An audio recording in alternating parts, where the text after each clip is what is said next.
everybody, it's Michelle and welcome back to the Royal Daily Tea History and Fashion channel. I can't believe, guys, we are almost in 2024. I thought it would be really fun to sit back and recap some of the biggest royal highlights of 2023. So you know what to do. Grab yourself a beverage and let's get into the royal highlights of 2023. Now, we can't start this video off without mentioning one of the biggest royal events is the coronation of King Charles and Queen Camilla. This was a history-making moment as the very first coronation in over 70 years. It was absolutely amazing to watch history unfold. Now, during the coronation, they had over 2,500 people in the congregation and over 20 million people around the globe tuned in to watch the royal coronation. Now, the coronation brought together around 100 heads of state, kings and queens from around the globe, celebrities and everyday heroes, and friends and family of the couple. This was absolutely a star-studded event, and of course, they kicked it off with a wonderful coronation concert that had people like Lionel Richie and Katy Perry performing. Another one of the huge royal highlights for many people was that Prince Edward finally received the Duke of Edinburgh title. Now, we all know he was eventually going to get the title, but many people were very curious as to when he would receive it. So Edward and his wife became the Duke and Duchess of Edinburgh on his 59th birthday on March 10th. And I'm so happy they finally have become the Duke and Duchess of Edinburgh, carrying on his father, Prince Philip's legacy. Now, another one of the highlights was the very first state visit of King Charles and Queen Camilla to Germany, where he was one of the very first monarchs to speak in front of the German parliament, and I thought he gave an excellent speech. They also had a wonderful state visit to France, where Queen Camilla looked exquisite in a beautiful navy Christian Dior gown. I absolutely love this look on Queen Camilla. Then we had a new royal baby, Princess Eugenie and her husband Jack Brooksbank welcome their second bundle of joy, a son by the name of Ernest George Ronnie Brooksbank, on the 30th of May. So James Middleton, the younger brother of Catherine, the Princess of Wales, and his wife, Alize, also welcomed their very first child, a son born in October by the name of Inigo. Prince George celebrates his milestone birthday by turning 10 on the 22nd of July, and we were treated to a lovely photograph that was taken of Prince George at Kensington Palace, where he is becoming more and more handsome as the days go by.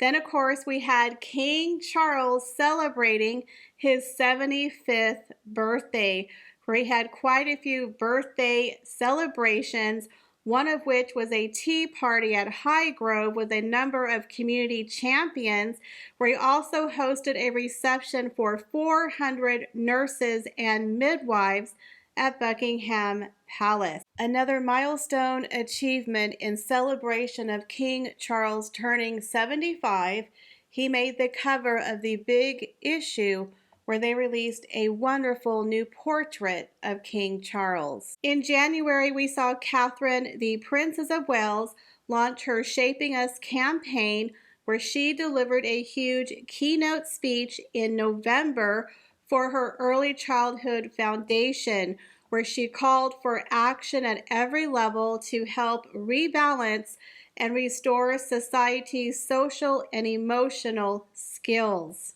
Then we had one of the biggest royal weddings of the year when Crown Prince Hussein of Jordan married his beautiful bride, Princess Raja, on June 1st. They were married in a beautiful Islamic ceremony at Zahran Palace, where they were greeted by thousands of people on the street. Not to mention, royalty from around the world flew in to attend their wedding. Princess Leonor of Spain, who turned 18 on Halloween, where she gave an oath in front of Congress and sealed her claim to the throne. She is going to be the very first queen on the throne in Spain in over 150 years. Prince Christian of Denmark also turned 18, where he also gave an oath in front of Congress. But one of the most fun highlights of the year was during Prince Christian's ball. They had a Cinderella moment where a young lady left her shoe behind on the staircase. Well, of course, we all found out that the woman's shoe was returned to her, unfortunately, not by Prince Christian.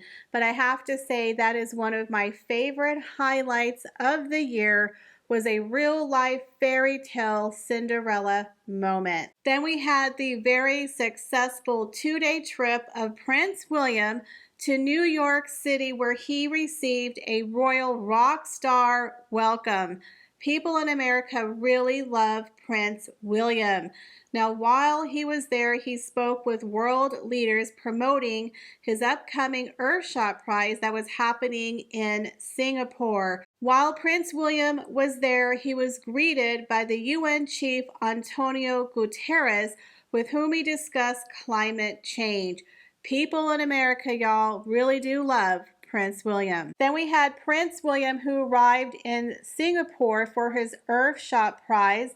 Again, received a huge royal rock star welcome. People really do love Prince William. There he awarded 5 winners $1 million each.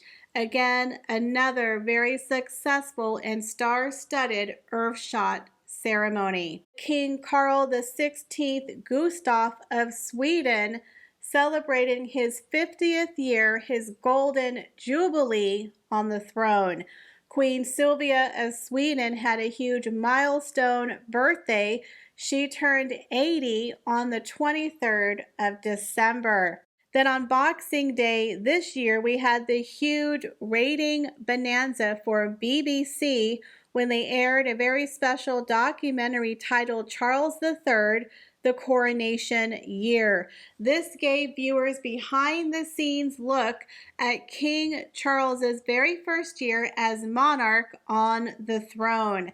Now, they had over 3.7 million people tuning in, attracted 3.9 million viewers at its peak. So when people say they're not interested in the British royal family, well, there you go. People loved the behind-the-scenes documentary. Catherine, the Princess of Wales, together at Christmas Carol concert, which highlighted her key initiative for her Shaping Us campaign. It's always a very special treat around this time of year when we see the royal family come together at Westminster Abbey for this beautiful Christmas concert. And the final highlight of 2023 was watching the royal family all come together for their annual Christmas Day walk to church in Sandringham, where they brought out Fergie and Andrew. To me, it was a lovely sentiment, and it sent a very powerful message that we are family, we are strong, and we are all united as one. I love to watch the annual Christmas walk, and I thought this ended the year on a lovely note. So what do you guys think of my 2023 royal highlights? Was there a highlight that I did not mention? leave it in the comments down below. As always, I appreciate each and every one of you. Thank you so much for stopping by my channel, and I hope to see you in the next one. Bye, guys.